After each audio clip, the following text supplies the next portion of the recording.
pagi Bapak Ibu semua, yang saya hormati juga semua, dan khususnya para alumni, dan setelah tadi ada Suryadi, ada Anitya, dan juga ibu yang mendampingi, terutama Bu Lulu. Terima kasih atas waktunya. Nanti mau diminta testimoninya, juga kejadian seperti apa, pasti kesemuanya. Mudah-mudahan apa ya, testimoninya hal-hal yang baik yang bagus yang bisa dicontoh oleh nanti murid-murid kita semua. Pada hari ini maaf memang yang diundang hanya orang tua SMA, ya, tidak SMP, tidak SD, karena kami berpikir yang akan lulus nanti dan mungkin lagi melanjutkan lagi perguruan tinggi S1 karena nggak ada perguruan tingginya ya. Makanya tentu kita undang untuk dalam rangka sharing sekaligus ke persetujuan untuk membentukkan ikatan alumni. Tetapi ikatan alumni ini kita lihat apakah ini nanti dibutuhkan oleh Bapak Ibu. Makanya kita memulai dari sharing dengan para alumni. Mudah-mudahan dari sharing ini nanti Suryadi bisa cerita kemudian kayak apa, Adi bisa cerita, Mas Adi juga bisa, karena masing-masing ini alumni yang kita undang pekerjaannya, backgroundnya beda-beda gitu kan. Nah, mudah-mudahan dari situ ada motivasi juga dari Bapak Ibu sekarang yang hadir, ya, terutama yang SMA, apa ya, manfaatnya kayak semacam sebuah harapan, ya, harapan besar untuk anak-anak kita. Kemudian nanti buat ibu-ibu yang ada di sini minta pengalamannya dalam mendidik anaknya, untuk support anaknya bisa pas udah lulus dia jadi mau bekerja, karena peran orang tua itu sangat penting. Ya. Kalau nggak ada support, saya yakin juga pasti akan drop juga gitu kan setelah lulus gitu kan. Saya khawatirnya kayak gitu. Dalam hal keberlanjutan ini kata alumni, karena nanti ketika pembentukannya tidak hanya orang tua yang ada di sini, justru alumni orang tuanya justru yang akan kita undang, karena kan namanya kata alumni ya. Jadi yang kita undang, kita prioritaskan itu yang dari luar yang sudah lulus. Kira-kira seperti itu ya. Nanti mohon kerjasamanya, silakan diskusi interaktif dengan baik, terutama anak-anak ya di belakang ya. Kalau mau nanya sama kakak-kakaknya ya, ada yang murid tanyain.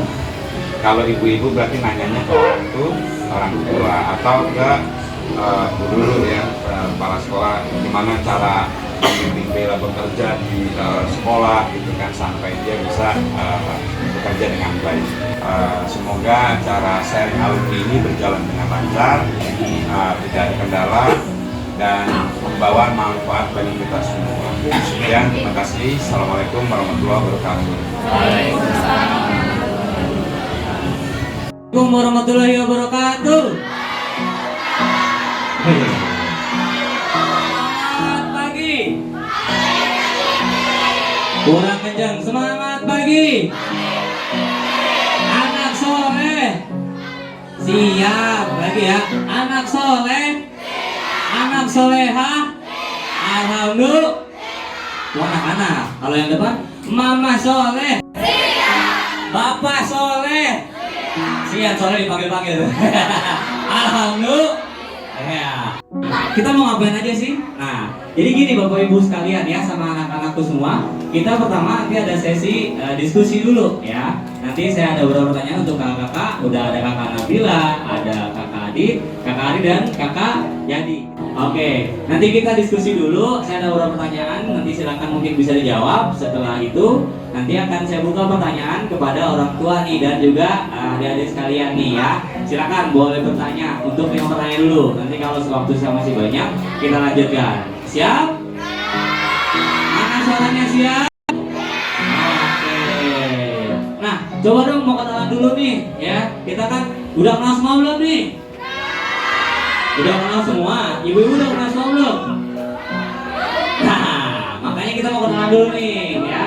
Nah, yang ada di depan Bapak Ibu sekalian dan adik-adik ini adalah alumni kita yang dulu sekolah di sini ya. Dan sekarang mereka itu kondisinya sudah bekerja ya, sukses ya. Nah, Bapak Ibu juga nanti mudah-mudahan ya, kita selalu doakan sebagai guru anak-anaknya anaknya pas lulus juga bisa sukses dalam hal apapun. Amin ya rabbal alamin. Amin. Oke, pertama ada kakak siapa ini? Yang pertama nih, coba dong kenalin dulu dong kak. Oh demi, boleh.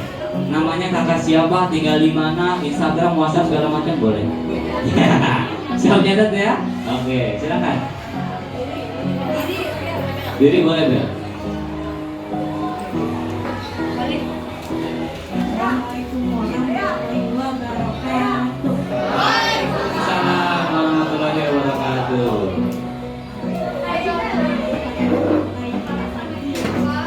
Oke, namanya Sairi Nabila. Dipanggilnya siapa? Kakak?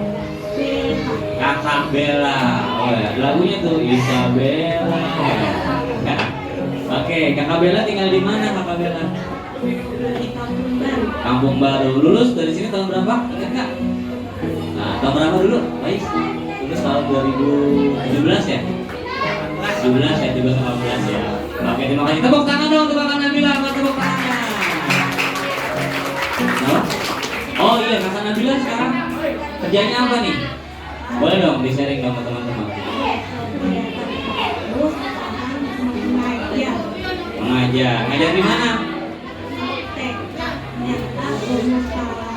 Subhanallah. Kakak Nabila adalah seorang guru TK tuh mama ya. Jadi yang dulu belajar sekarang ngajar anak-anak. Ya, oke, terima kasih Kakak Nabila. Selanjutnya ada kakak siapa ini? Nah, siapa? Kenalin teman-teman, nama aku Adit. Nama lengkapku Muhammad Adit Apriansyah. Biasa dipanggil Adit. Aku lulus dari sini tahun 2012. 2012 sudah tua lah katanya. Udah 11 tahun. Iya, udah 11 tahun. Oke, sekarang Kak Adit, apa nih kesibukannya nih Kak Adit? Pekerjaanku sekarang adalah salah satu difabel yang jadi stand up comedian di Indonesia. Oh, tepuk tangan dong. Oke, sebelumnya nih Mama tahu kan nih? Tahu kan? Bukan yang suka lempar mic begini, bukan. Cuma yang lebih sukanya sih, ya, bukan ya. Stand up komedian mungkin sedikit Kakak Adit bisa direspon. Pekerjaan yang kerjanya adalah bikin orang ketawa gitu. Tuh. Bikin orang ketawa. Kalau ketawa, kalau enggak ya nangis. Iya. Gagal dong kerjanya kalau enggak ketawa. Oke, itu. Jadi Mama nanti ada sedikit perform nih, pertunjukan dari Kakak Adit ya. Oke, terima kasih, tepuk tangan dong untuk Kakak Adit. Lanjut, ada kakak siapa nih? Oren. Assalamualaikum warahmatullahi wabarakatuh. Waalaikumsalam warahmatullahi wabarakatuh. Nama saya Adi, kerja di Shopee Food. Woi, Kakak Adi sekarang bekerja sebagai driver Shopee Food. Keren ya? Woi, Mama kalau mau masak makanan nih, ntar yang nganter siapa tahu nih Kak Adi ya kan? Melayani pengiriman mana aja, luar pulau bisa, luar pulau. Oh, enggak, di Jakarta doang ya? Jauh-jauh Jauh-jauh, paling jauh kemana Kak Adi? Jati Bening, Jati Bening. Pernah ke Bekasi lu? Kepik. Kepik juga. Saya juga kepik tuh di kasur. Iya, pik kita beda. Iya. Oke, terima kasih untuk Kakak Adi. Tepuk tangan untuk Kakak Adi. Nah, yang terakhir nih alumni yang paling sering Mama lihat. Iya. Masa yang kalian kenal? Iya, silakan kenalin kakaknya namanya. Oh iya, namanya udah. Kenal belum? Oh belum ya. Silakan, kakak siapa? Assalamualaikum warahmatullahi wabarakatuh. Waalaikumsalam. Nama saya Suwayadi.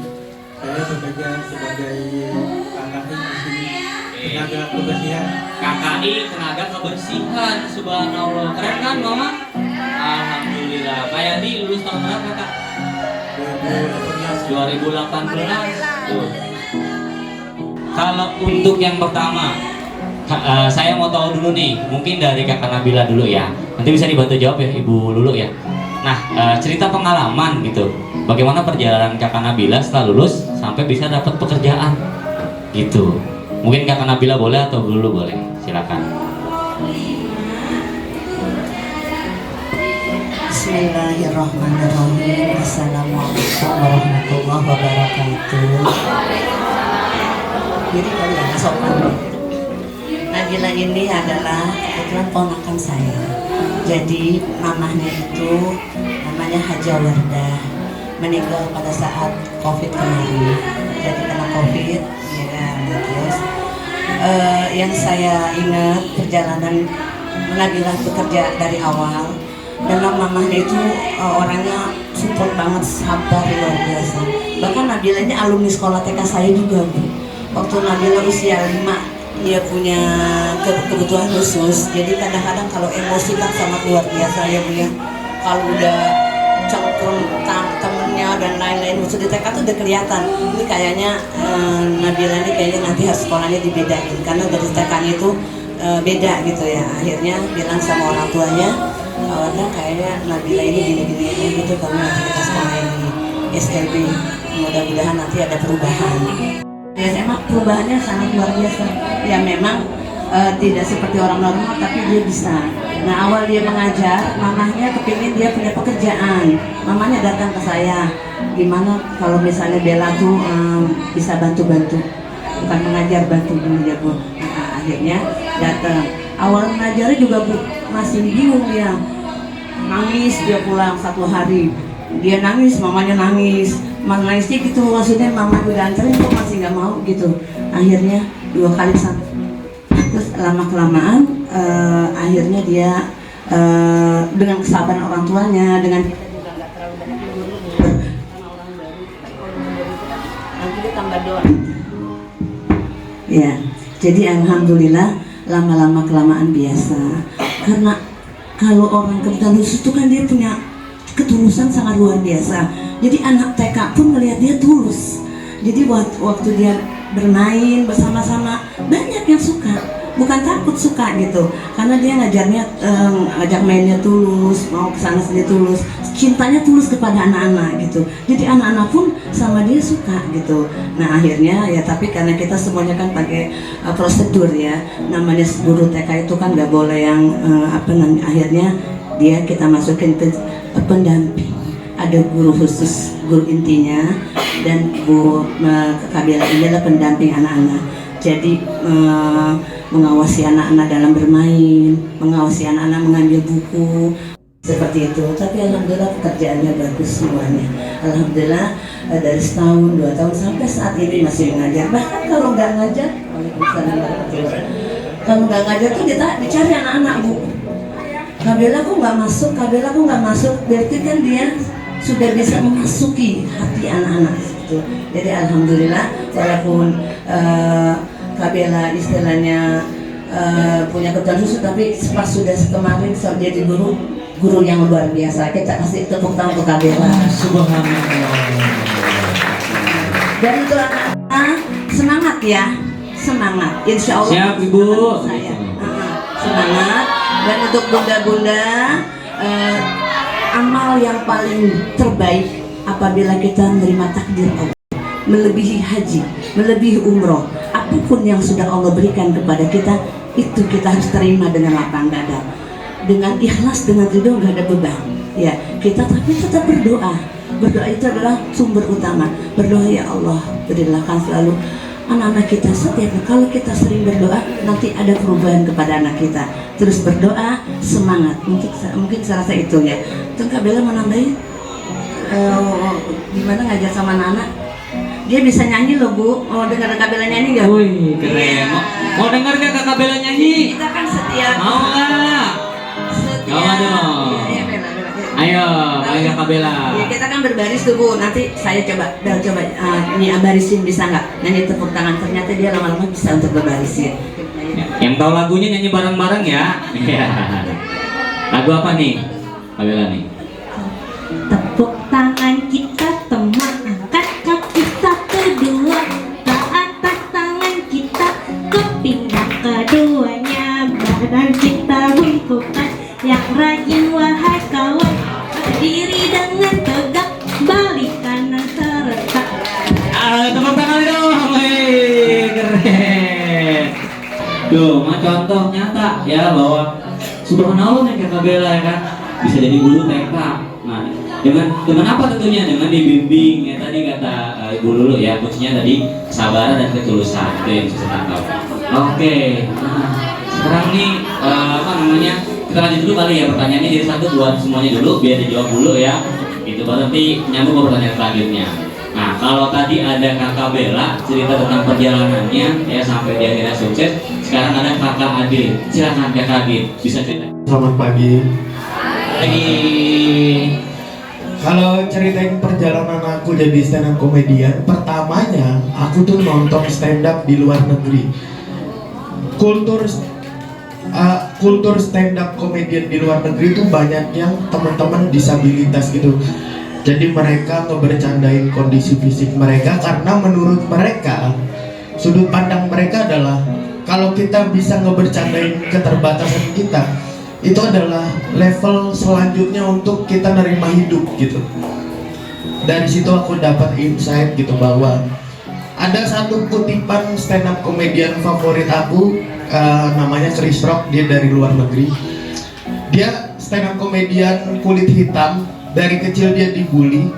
Dia ngutip begini, katanya kalau kita udah terlalu banyak ngalamin tragedi di hidup kita, kalau kita berdamai itu jadinya komedi gitu. Dari situ tuh aku mulai cari tahu soal skena stand up di Indonesia dan akhirnya aku berkarir jadi salah 2 stand up comedian difabel yang ada di Indonesia.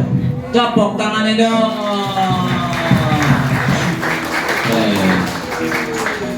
Stand up comedian pertama difabel di Indonesia itu adalah Mas Dani Aditya dan kedua itu aku. Kalau aku di sini cuma mau bilang bahwa kalau kita punya keterbatasan, jangan malu gitu, jangan sungkan. Kita berdamai aja gitu karena kita nggak bisa merubah kondisi fisik yang udah dikasih sama Tuhan gitu. Cara terbaik menerima takdir adalah menertawakan menurutku. Itu udah tujuan aku masuk stand up, sebenarnya pengen merubah pola pikir bahwa nggak selamanya teman-teman disabilitas tuh dikasihanin gitu. Ada juga yang bercanda, ada juga yang berkreasi jadi konten kreator segala macam, dan ternyata ada gitu teman-teman difabel yang mulutnya kurang ajar kayak aku gitu. Iya, ternyata ada, dan aku nggak nyangka jadi full bisa nerima keadaan aku kayak gini. Jadi dapat public speaking, relasi gitu teman-teman difabel. Makanya buat teman-teman difabel di sini jangan pernah berani bermimpi teman-teman. Mimpi aja udah setinggi-tingginya, kalau jatuh tuh di antara bintang-bintang juga gitu menurutku. Amin. Tepuk tangan dong Pak. Keren. Jangan takut kalau kita dibully tuh. Kalau kita udah ngelewatin waktu kita dibully tuh, itu bisa jadi bahan bakar buat semangat kita kehidupan selanjutnya. Itu aja sih dari aku. Oke, tadi Kak Adit bilang bahwa kita harus bisa berdamai ya. Terutama adik-adik di belakang nih ya. Buat kalian semua nih, berdamai dulu dengan keadaan kita apapun kondisinya, begitu Kak Adit ya. Setelahnya bisa nanti dari orang tuanya. Kalau Kakak Adit sendiri gitu dan adik-adik bisa menerima keadaan, apalagi orang tuanya gitu. Jadi itu adalah merupakan kiat-kiat sukses dari Kakak Adit. Oke, terima kasih Kakak Adit. Selanjutnya cerita perjalanan dari ada Kakak Adit nih. Silakan Kak Adit, ceritakan perjalanannya gimana. Selamat pagi. Pagi. Perjalanan saya dari di Robipur nyari orderan, tunggu 1 jam apa 2 jam baru dapat orderan.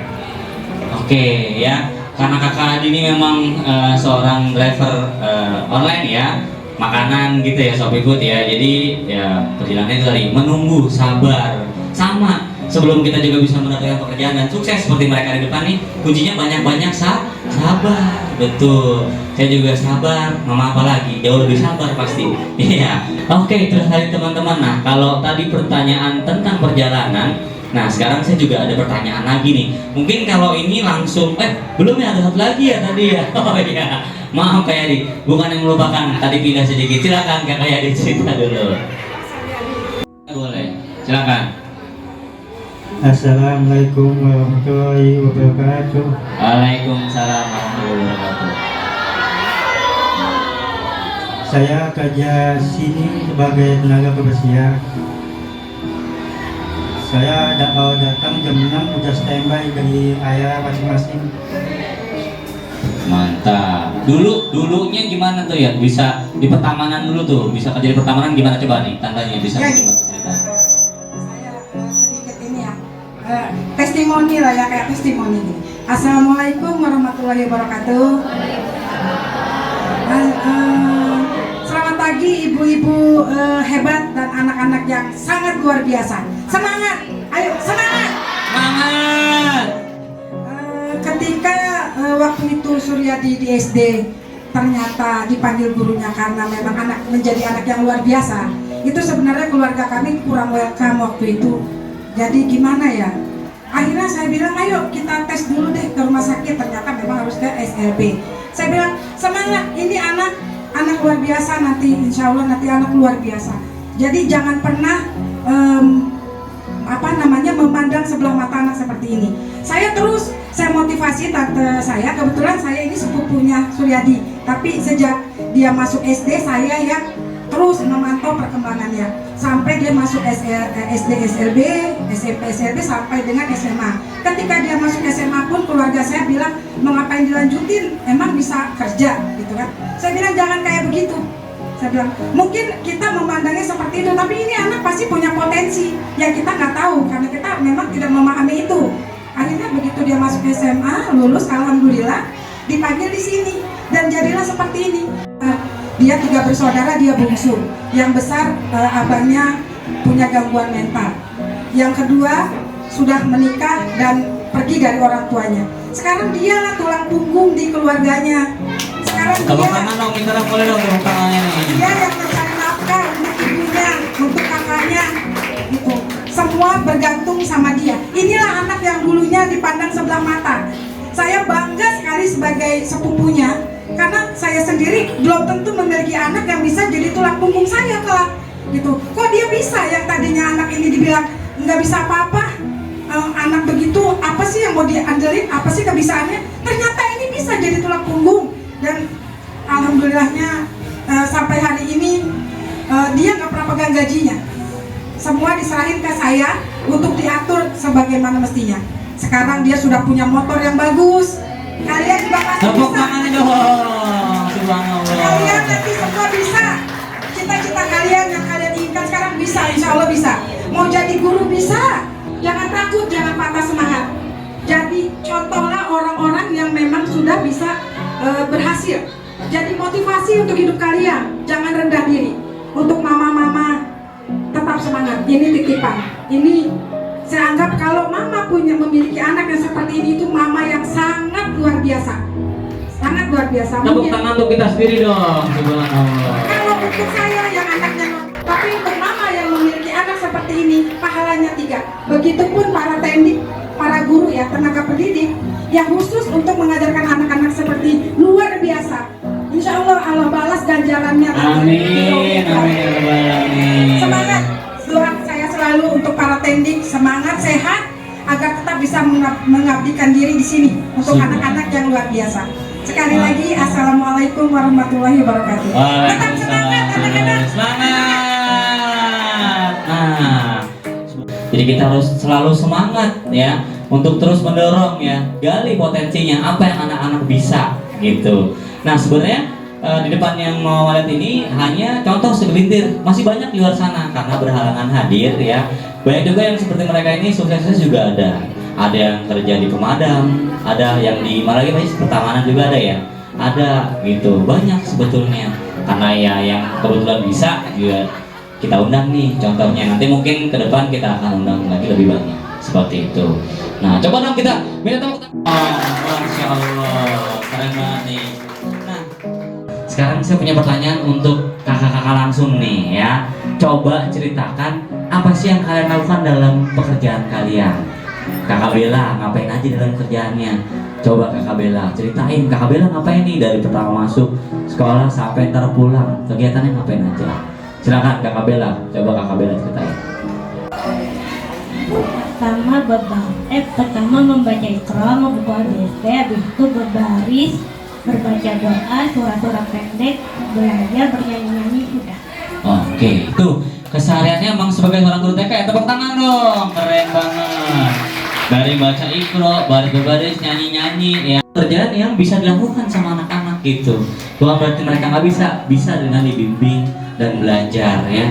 Kesehariannya Kakak Bella sebagai seorang guru TK ya, tentunya beda sama guru-guru yang udah besar. Kalau TK kan lebih aktif ya mama ya, nyanyi-nyanyi, entar nari-nari, yang namanya anak kecil ya kan banyak mainnya ya Kakak Bella ya, nggak belajar banyak ya, paling baca ikro gitu ya Bu ya, betul ya.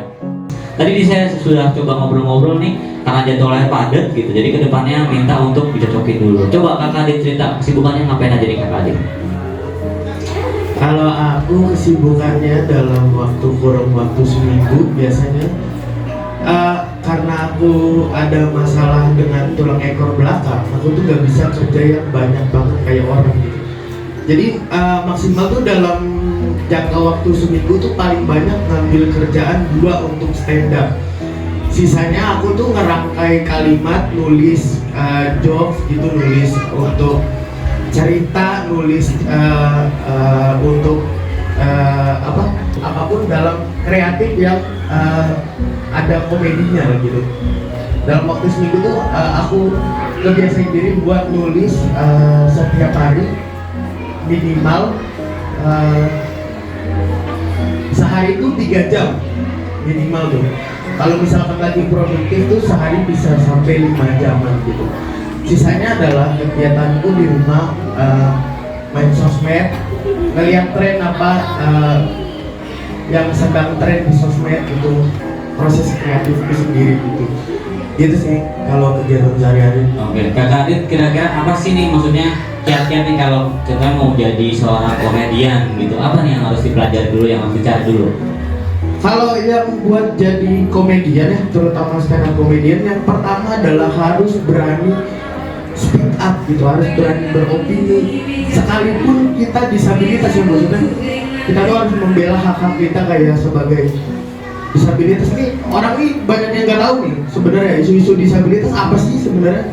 Tujuanku adalah jadi stand up komedian, ngebawain isu-isu disabilitas supaya orang tahu dengan caraku sendiri gitu sih. Yang pertama adalah kalau kiat-kiat dari aku supaya bisa jadi stand up comedian, yang menerima diri sendiri dulu gitu, biar di lingkungannya juga enak gitu sih kalau dari aku. Oke, dengar langsung ya tadi ya Ibu ya, orang Kadit itu jadwalnya padat gitu, meskipun dia hanya ngambil jam 2 hari sebagai stand up comedian, akhirnya nulis skrip Kadit ya. Iya benar. Nah jadi stand up comedian juga nggak langsung asal jeblak, ngapain dulu Kadit ya? Ya ada skrip. Aku lupa ngejelasin bahwa stand up comedian tuh ada namanya overnight. Overnight itu bukan latihannya stand up comedian, jadi di situ tuh kita nyoba-nyoba jokes baru gitu, kayak latihan silat aja lah kalau perguruan silat tuh kayak persamaannya gitu. Tetap ada pakem-pakemnya gitu. Terus lihat tren itu apa ya, hal yang lagi banyak dibicarakan orang. Nah sekarang apa nih contohnya nih Kadit yang lagi ngetren nih? Kayak misalkan sekarang tuh lagi tren lato-lato gitu. Nah lato-lato, bikin jokes atau bercanda tentang lato-lato gitu Kadit ya, kayak gitu-gitu. Misalkan contoh nyatanya adalah gimana sih caranya orang-orang disabilitas main lato-lato gitu. Bertanya-tanya kan kita kan gimana caranya Ya, gitu. karena yang aku mainin dalam stand upku adalah soal disabilitasku gitu.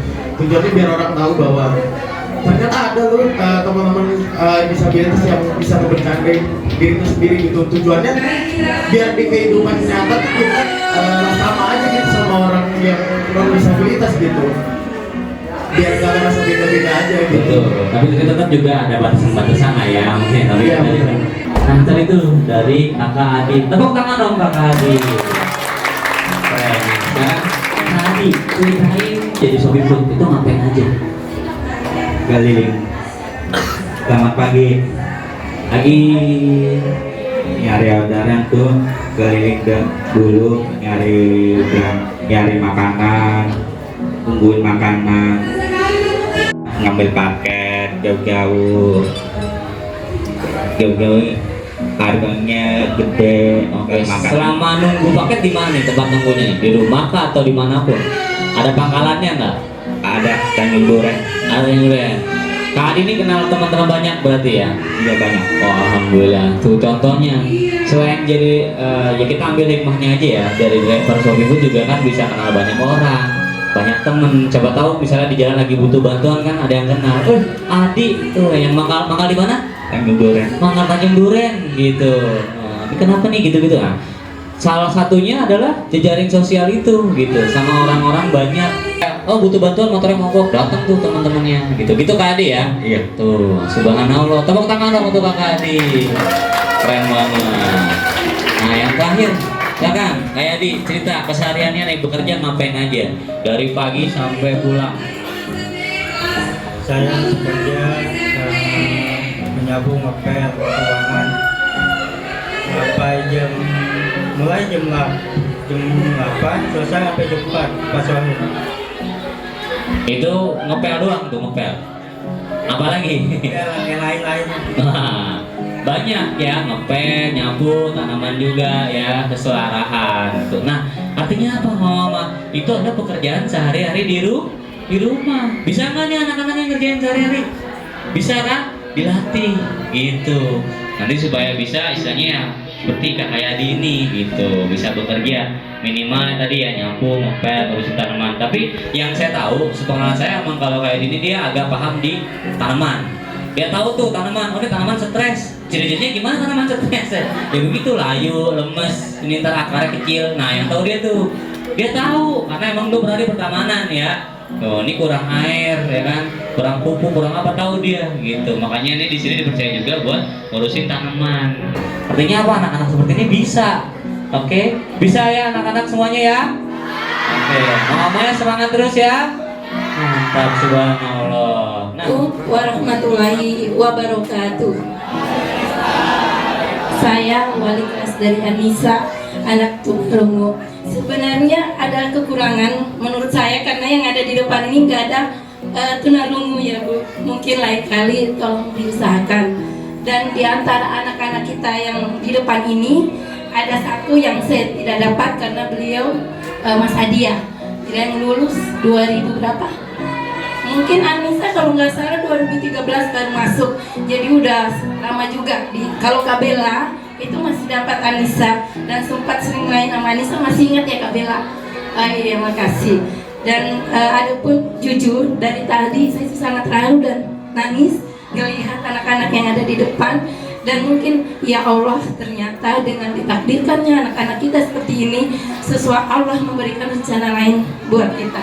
Jujur air mata saya baru kering Bu. Dan untuk Kabela semangat terus. Adapun pertanyaan saya mungkin khusus kepada Kak Adi, jujur saya sangat bangga maksudnya memiliki public speaking yang sangat hebat. Apakah sebelum terjun di komika sudah melalui pelatihan khusus? Mungkin pertanyaan lain akan disampaikan ibu lain mungkin nanti. Assalamualaikum warahmatullahi wabarakatuh. Silakan dijawab dulunya Pak Adi. Kalau untuk public speaking, aku tuh dapat ketika aku jadi stand up comedian. Jadi aku dari stand up comedian tuh dari 2015. Jadi dalam jadi dari stand up comedian tuh bertahap tuh, mulai berani dulu ngomong depan banyak orang gitu. Lama-lama bisa ngerangkai kalimat kayak gini gitu, bertahap gitu. Prosesnya bertahap sama sering-sering. Kalau aku sih metodenya adalah sering baca koran, lantang perhatiin kalimat koma sama titiknya gitu kalau aku gitu sih. Oke. Nah tadi mungkin kalau buat bapak ibu yang anak-anak tunarungu gitu ya, ada yang punya oh gimana nih bisa nggak jadi stand up comedian kira-kira, mungkin pakai jasa penerjemah kali Kak Adit ya gitu ya. Kalau buat teman-teman tunarungu sekarang aku tuh punya project komedi yang isinya stand up comedian difabel semua, dan dari situ aku mulai ngebiasain pakai JBI Bang. Iya, jadi ngebiasain buat teman-teman tunarungu tuh bisa atau teman-teman tuli bisa nikmatin komedi secara utuh gitu. Oke. Mulai ngebiasain juga sih pakai bahasa isyarat gitu. Nanti mungkin di akhir bisa di share sosmednya kali ya atau apa gitu supaya orang tua nih ada sedikit tempat lah gitu biar tahu nih keseharian komika disabilitas gitu. Iya boleh. Tapi sayangnya nggak ada slide sih. Mungkin nanti pakai apa ya? Tulisnya Pak Isya. Nanti ditulisin kali sama kita ya. Oke. Tuh ya tadi tepuk tangan lu dong, saya minta dong buat Kak Adi. Oke, ada lagi yang mau nanya? Siapa yang mau nanya? Ada yang mau nanya? Bapak-bapak yang mau nanya? Mau nanya nih ke Kakak Nabila. Kakak Nabila, bagaimana perasaannya selama mengajar anak-anak TK?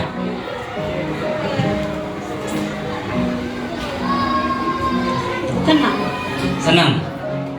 Senangnya tuh maksudnya yang wah ada sendiri kah, atau senangnya senang kerjanya, atau senang sama anak-anaknya? Sama anak-anaknya. Senang sama anak-anak tuh. Jadi Bapak Ibu, bahwa kita juga bisa nih, maksudnya anak-anak ini jangan takut kalau ketemu anak kecil. Buktinya Kakak Nabila senang sama anak-anak gitu. Hai, tadi kakak Bella udah nanya, kakak Adi Sudan mau nanya sama kakak Adi nih. Kayaknya diem gitu ya, kalem gitu. Mau nanya Kak Adi, kalau misalnya ketemu, pernah ini nggak ketemu customer yang mungkin agak galak atau gimana, itu cara ngatasinnya gimana? Ada di sabar. Oh sabar, alhamdulillah. Itulah kelebihan anak-anak kita ya. Mereka tulus, ikhlas. Semangat terus ya Kak Adi ya. Iya. Semoga orderannya banyak. Amin. Makasih. Ya, untuk kakak-kakak yang lain juga sukses terus ya. Nah, coba saya mau tanya nih, kalau untuk kesemuanya nih ya, nanti bisa jawab satu-satu dulu. Saya mau tahu, bagaimana sih perasaannya ketika pertama kali bekerja terus mendapatkan gaji pertamanya? Perasaannya gimana? Coba dari Kakak Yadi dulu deh, pojok. Gimana ya kerja terus dapat gaji gitu ya? Senang sekali. Senang sekali, subhanallah. Dia sampai mau pingsan, Pak. Masya Allah, mau pingsan mah. Saya juga sama dulu, pertama kali bekerja terus bisa dapat gaji itu rasanya seneng banget. Wah, ini hasil saya sendiri gitu, nggak yang minta lagi dari orang tua gitu. Coba Kakak Bella gimana perasaannya? Mau nangis kah? Mau pingsan juga kayak Yadi? Gimana perasaannya? Ya senang aja bisa ngumpul uang sendiri. Oke. Gaji pertama kali buat siapa kalau boleh tahu? Buat diri sendiri kah? Buat orang tua kah? Buat diri sendiri. Buat diri sendiri. Tepuk tangan dong untuk Kakak Nabila.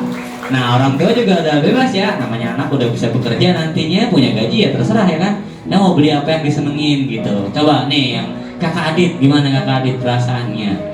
Perasaan pertama kali dapat uang hasil kerja sendiri, aku tuh haru banget. Karena aku mikir ternyata ada ya disabilitas dapat duit nggak dari belas kasihan orang. Subhanallah, tepuk tangan dong untuk Kakak Adit. Masya Allah. Ternyata bisa kita. Disabilitas tuh nggak dari yang belas kasihan, dikasih uang karena iba, karena kasihan kan kondisinya, enggak. Kakak Adit udah kemana-mana nyari uangnya. Bentar lagi mau kemana Kakak Adit tadi? Rencana bulan ini ada tur stand up ke Pekalongan. Ke Pekalongan, tepuk tangan dong mamanya. Saya belum pernah ke Pekalongan. Kakak Adit udah bosan bolak-balik kali tur. Gitu. Oke deh, Kakak Adit gimana perasaannya nih? Pertama kali dapat gaji atau bayaran dari pekerja. Senang banget. Senang banget. Uangnya buat siapa, Mak? Buat sendiri. Oke, nggak apa-apa ya, buat sendiri. Tepuk tangan dong untuk Kakak Adi juga. Oke, nah karena waktu kita sudah mepet nih. Nah, di penghujung acara nanti ada penampilan sedikit dari Kakak Adit yang mau perform stand up komedinya. Oke, kita sambut, ini dia komika super kita, Kakak Adit. Tepuk tangan dong. Halo semuanya, selamat pagi teman-teman. Pagi. Aku tuh difabel sejak lahir karena aku tuh terlahirnya prematur. Jadi buat yang nggak tahu, prematur itu adalah sebuah kondisi fisik bayi yang waktu lahir nggak normal. Waktu lahir tuh berat badanku nggak normal, cuma 1 kilo 2 on. Bayangin 1 kilo 2 on itu tuh kalah berat sama tepung terigu segitiga biru. Tahu, terigu. Itu 1,5 gitu. Maksudku kok ada orang baru lahir kalah berat sama olahan tepung-tepungan gitu. Ya cuma aku gitu. Ketawa aja kalau ngomong nggak marah nggak. Karena aku difabel sejak lahir, aku tuh sering banget dapat perlakuan gak enak dari orang-orang sekitar. Ambil contoh abang aku pernah diancam kalau nggak latihan jalan selama 2 bulan, mau ditaruh di komplek brimob yang ada anjing dalamnya. Udah gitu belakang pinggang aku mau diikat daging seger, dengan harapan aku panik terus lari. Maksudku aku tuh pengen bisa jalan memang karena benar-benar mukjizat, bukan karena terpacu adrenalin gitu. Lagian aku nih adik kandungnya bukan persentase vektor, kenapa dikasih tantangan itu sih? Bukan cuma abangku yang unik, aku juga pernah punya teman unik. Aku pernah ulang tahun diceplokin sama mereka, cuman prosedur nyeplokinnya disamain kayak orang normal. Jadi sebelum diceplokin aku diikat dulu di kursi roda. Hei, buat apa gitu? Aku nggak diikat di kursi roda pun nggak bakal kemana-mana kalau nggak ada yang dorongin. Aku tuh ingat banget kejadian aku ditaruh di pinggir jalan, diikat di kursi roda. Sampai ada ibu naik motor minggir nanya ke aku, "Mas, kamu ini habis maling apa, Mas?" Tega banget warga sini gebukin maling sampai cacat gitu. Aku mau difabel sejak lahir tuh. Aku tuh difabel sejak lahir, sekarang umurku 23 tahun. Berarti udah 23 tahun juga aku jadi difabel. Makin kesini aku ngerasa makin bosan jadi difabel. Karena buatku jadi difabel tuh susah banget buat nikmatin hal-hal duniawi. Kayak misal sekarang teman-teman SD ku di 15 udah pada naik gunung, mereka foto di atas gunung megang kertas tulisannya "Kamu kapan kesini?" Aku tuh kelihatan ngiri gitu, aku juga pengen gitu sebenarnya foto duduk di atas kursi roda megang kertas tulisannya "Kamu kapan begini?" Cuma kan nggak bisa ya, takutnya dikabulin gitu. Mana gunung meletus mulu lagi sekarang nih. Aku tuh udah lama banget jadi difabel. Sampai di titik saking lamanya kursi rodaku nih pernah dicolong. Pada saat kursi rodaku hilang, aku disaranin sama tetanggaku buat pergi ke dukun. Kalau motor hilang enak gitu kan, "Mbak, motor saya hilang, Mbak, ya pasti orang dekat." Kalau kursi roda gimana? "Mbak, kursi roda saya hilang, Mbak, ya pasti orang goblok." Ngapain kursi roda diambil? Kayak kepake aja di rumah. Menurutku, kenapa orang-orang Indonesia tuh apa-apa percaya sama dukun, apa-apa berobat ke dukun, padahal nggak selamanya dukun itu baik. Aku pernah kena tipu dukun, disuruh bayar 1.500.000, diiming-iming kesembuhan. Datang-datang dukunnya ngelus-ngelus kaki aku nggak bisa jalan karena ada jinnya. Karena saya merasa nggak percaya, saya pegang dukun kepala bapak yang nggak ada otaknya. Orang difabel masih boleh tipu. Segitu ya teman-teman, terima kasih.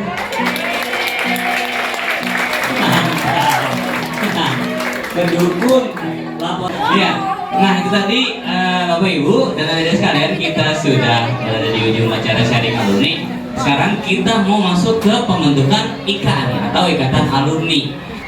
Nah karena acara sharing alumni sudah selesai ya, saya mungkin mewakili tadi Bu Una izin untuk menutup kegiatannya. Terima kasih sekali lagi pada Kak Yadi, Kak Nabila, Kak Adit, dan Kak Adit serta mama-mama pendamping semuanya. Dan untuk yang di sini saya doakan sekali lagi, mudah-mudahan kita semua nanti anak-anaknya bisa sukses ke depannya. Jangan putus asa, terima keadaan diri sendiri ya. Terus semangat untuk menyongsong masa depan ya. Dari saya itu saja cukup. Wabillahi taufiq wal hidayah. Wassalamualaikum warahmatullahi wabarakatuh.